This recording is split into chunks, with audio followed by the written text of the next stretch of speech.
Hello guys, welcome back to my channel. आज मैं तुझसे नैना मिलेगी 2 का एपिसोड बोलने जा रही हूँ।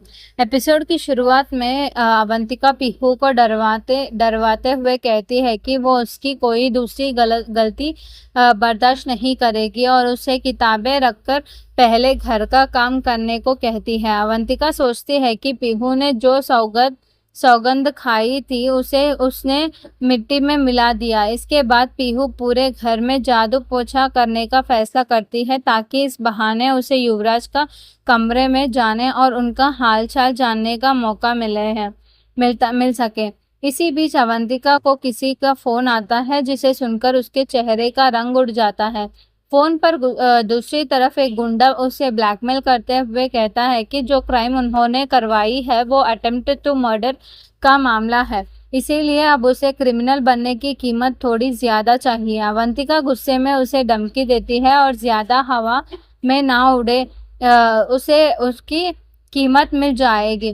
पर अगर उसने किसी के सामने अपना मुंह खोला तो वो कभी मुंह खोलने लायक नहीं बचेगा।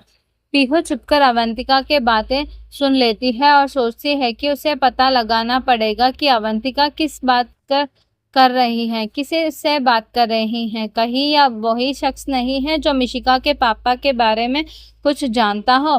पीहू झाड़ू पोछा करने के बहाने ईशान के कमरे में आती है और उन्हें ध्यान से देखती है। वो कहती है कि भले ही वो देख नहीं सकती पर वो मन की आंखों से उन्हें महसूस कर सकती है और अब वो रोज इस बहाने उनका हालचाल जानने आएगी। कमरे में पीहू को एक पुराने ऑडियो रिकॉर्डर मिलती है जहां युवराज की आवाज रिकॉर्ड होती है। उस रिकॉर्डर में युवराज पीहू को समझा रहा होता है इस वक्त उसके लिए सबसे जरूरी उसकी पढ़ाई और एग्जाम्स है, जिससे उसे अपनी एक स्वतंत्र पहचान मिलेगी जिसका सामना उसकी माँ ने और उन्होंने देखा था। युवराज की ये बातों सुनकर पीहू बहुत इमोशनल हो जाती है और कहती है कि अगर उसका साथ रहा तो वो हर जंग जीत लेगी और उनकी आवाज सुनने के लिए वो खुद को कभी नहीं रोक पाएगी। अब अगला एपिसोड में क्या होने वाला है वो देखा जाएगा। तब तक प्लीज वेट।